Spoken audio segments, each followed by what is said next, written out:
Hey everyone, this is Tim with the Tim Stout Group. Today I'm with the Mayor-elect, James Shepherd.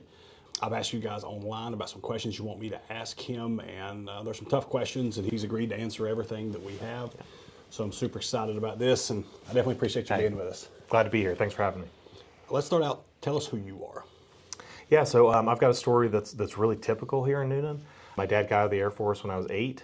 We moved over to Newnan when he got a job with Delta as a pilot. Then grew up right off 29 in Lake Ridge.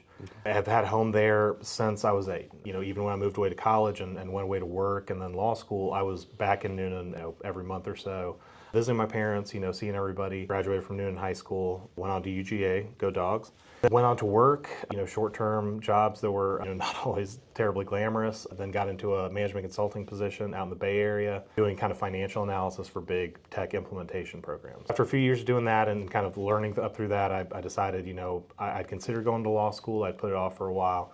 Said, let's see what happens if I, take the LSAT. Ended up doing well, and sent out some applications, and ended up going to Columbia Law in New York. Moved back east for that, was there for 3 years, the plan was always to come back to Newnan. We thought this was going to take a few years of work to be able to afford a down payment, knowing how the housing prices are here. So the plan was to take a more high-paying job in California, put some more money away, come here after 2-3 years of working, and then settle in here. Luckily for us, the pandemic hit, and I was able to come down, live with my parents for almost 2 years and save up that money. Also got 3 years with them that I never would have gotten. They both passed at the end of 2023. It was an incredible opportunity that I'm really grateful for. And then, moved into a house on Greenville Street. Still have my parents' house up on 29, but I've been there for the last almost 4 years. Just enjoying being back home, and I want to see what I could do for the city, having seen how much it's changed in the time that I've been here. A lot of change. We moved here in '98, and since then the population has tripled. The size of the city in terms of actual acreage has grown dramatically. And we've changed a lot in terms of the character. I mean, we've added a lot. Some of that's good. I remember how boring Newnan was in 2003. So some of that's been a good change. It's good for us to have new stuff. But we've also seen a huge amount of sprawl. I think we've seen a lack of creativity in terms of what we can bring in, and a resistance to kind of new ideas. And that's started to hurt us, because all that stuff ends up hurting our tax base because of the expense of keeping all that up. And it really hasn't contributed in the way that I think a lot of people think it should. So looking at just how much we were moving down that path and continuing down that path, I thought it was time to step in and make a change. Okay. I've got 12 questions. All right. But I got one of my own after Yeah. hearing your story. What would your parents think about you being elected as mayor? The first thing I heard from everybody who knew them was how proud they would be. I've said if they were still alive, I would have won with 80% of the vote. My mom was very involved in town. She was in the reading circle. She was president of Kiwanis for a while. So very, very involved. I know she would have been whipping those votes, and she was not she wasn't a shy person. She was able to do a lot with that. And my dad was a phenomenally talented political organizer. He was very familiar with Brian Kemp and had done a lot of work for him in Coweta, had actually been asked to take a bigger role here in Coweta in the last election. We had to say no because my mom had stage 4 cancer that he was helping look after her with.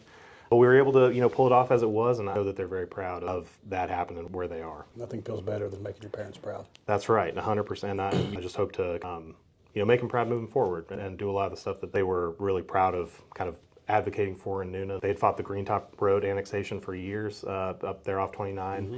It wasn't until they actually passed that it went through. I've heard a lot of stories about my dad organizing against that and kind of continuing that legacy of them being very active and people who cared a lot about Newnan.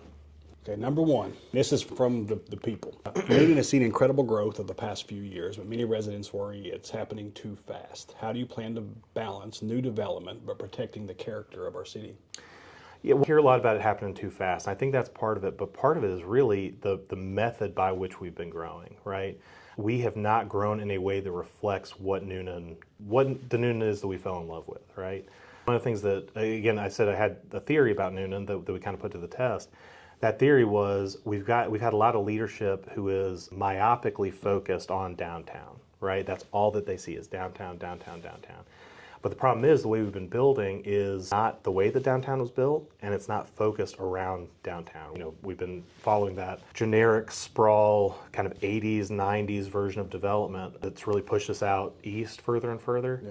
Again, my theory of the case there was, look, downtown is important. It's kind of the cultural center of Newnan. In a lot of ways, I think it's one of the economic heavyweights. I mean, on a per acre basis, you have more economic activity and more tax generation downtown than anywhere else in the city, but the population base is not here anymore.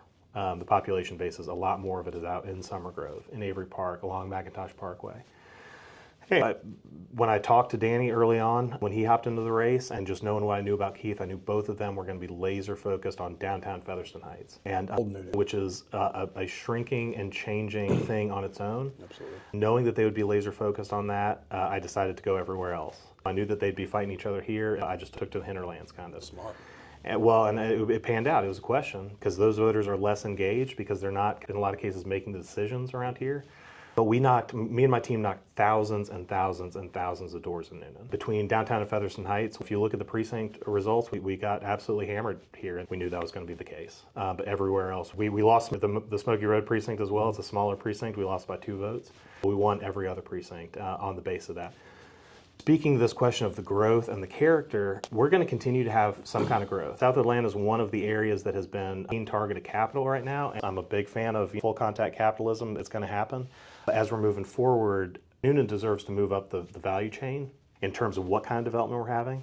And beyond that, to have development that looks more like our downtown in the kind of character that it has. Summer Grove is going to be different from downtown. Avery Park's going to be different. West Side's going to be different as that develops. Some of our historic neighborhoods like Chalk Level are going to look kind of different. But all of those deserve to have the same experience and the hometown experience of downtown Newnan. That's something we have to be very mindful of as we change the way that we zone and develop. But there's a lot of good opportunity there to make the growth work for the people here rather than have it kind of dictated and thrust upon us. We're still going to have a fair amount of growth. It's going to be in a way that is less sprawl, that is more community focused, that adds value to the city with every step. Sprawl. Yeah. You said that word twice. Oh, yeah. Tell me what that is. This is what we're seeing in our development patterns as you go east. You clear cut a large tract of land. In a lot of cases you have this is not unique to Newnan by any stretch. You have a developer who comes in, buys a marginal tract of land, gets it rezoned. It goes way up in value at that point. Then throws up 400 houses on 100 acres. Now, again, I'm laser focused on housing affordability, so I know that we need the supply. However, when you are building all of the same thing, and all of it is that kind of sprawl that is car-centric, that puts people out on the roads for everything that they have to do, and that is not bound together as a real community, you're looking at something that's another issue, and you're diminishing value, because all of that ends up costing more money in terms of expenditures than it creates an actual tax generation. That might be a little bit different now that we're moving towards more of a sales tax model thanks to the referendums we had. But at the end of the day, that's going to be a problem no matter how our taxes are collected. That's what I want to avoid and make sure we're maintaining our character while we're having a kind of growth that adds value to the city. So your controlled growth, maintain character. Exactly. I'm happy to have a bigger economy, more stuff to happen, but we want it to be in a way that adds value, not just to us and not just to old Newnan, not folks who've been here forever, but all of the new people who have come in and all who haven't come back or to move forward. I love it. I love the way you're talking about your campaign as a fighter. I love a good strategy. That was the plan. You've had all these people who have been kept out of the loop, especially when I would knock doors in really anywhere in the city, whether it was the West Side or Summer Grove. There is so much talent here, and so much of it has not been engaged in moving the city forward. I'm knocking doors in Summer Grove and meeting people who have built gigantic businesses, really successful businesses, but who don't feel like they're represented on the council. Tapping into that talent is going to be key to us moving forward. And it was key to my campaign of telling them, look, you're here, you're Newnan, we need your talent here, and we're going to need your votes to make that happen. Sounds like you're going to have a very collaborative approach. I think more than some people might, more than people would expect. I did come out swinging in the campaign, and I haven't been afraid to voice my opinion. I haven't been afraid to kind of take on the entrenched interests here in Newnan. But we have a really big, we have a bigger city than people imagine. And we have a lot of good talent here that I want to make sure is getting involved at every step of the process. Because otherwise, if we're just relying on the same last names and the same people over and over again, you're not getting the new blood, you're not getting the new ideas. Traffic congestion has become one of the biggest frustrations of people in Newnan. What is your plan to improve the roads and ease the traffic flow in the most congested areas? There's a few things at play here. We are constrained by what is a state road, where the federal government is involved. One thing to keep in mind is we need to be much more proactive in planning with the state and with the other stakeholders in making sure that we're looking forward on that. We had a running joke in my family for years. We'd be driving down Lower Fayetteville, and there'd be a new development going up. And every time we saw that, one of my parents would say, oh, we got to maintain the rural character. Because for years, whenever somebody would say, hey, we need to widen Lower Fayetteville, County Commission would say, well, but we got to maintain the rural character of Lower Fayetteville. Well, meanwhile, they're clear cutting the trees and putting up new developments there, but thousands of cars on that road, pumping traffic on, but they won't widen the roads because of the quote unquote rural character. That's the kind of thing we need to get out of the mindset. Not to say that I don't want to preserve as much of our rural character as we can. Yes, you got to be looking ahead.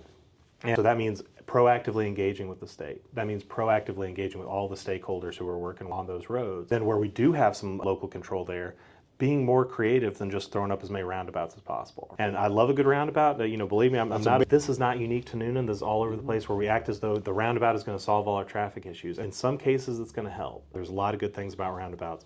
But we have to get more creative. And one of the things I know Jen Morrison has talked about this as well is providing more outlets between the main thoroughfares. Because at the end of the day, now you have to go kind of Bullsburg to the bypass, to Lower Fayetteville, to Poplar, whatever it is. You're getting stuck on the bypass. You're getting stuck at 85, in part because everybody who's going to anywhere along those roads is going to have to use the same crossings to get where they're trying to go. If we created more opportunities for people to get off at where they're going, rather than having to wait for one of those big intersections, we're going to ease some of the pressure off and allow for a less congested thing.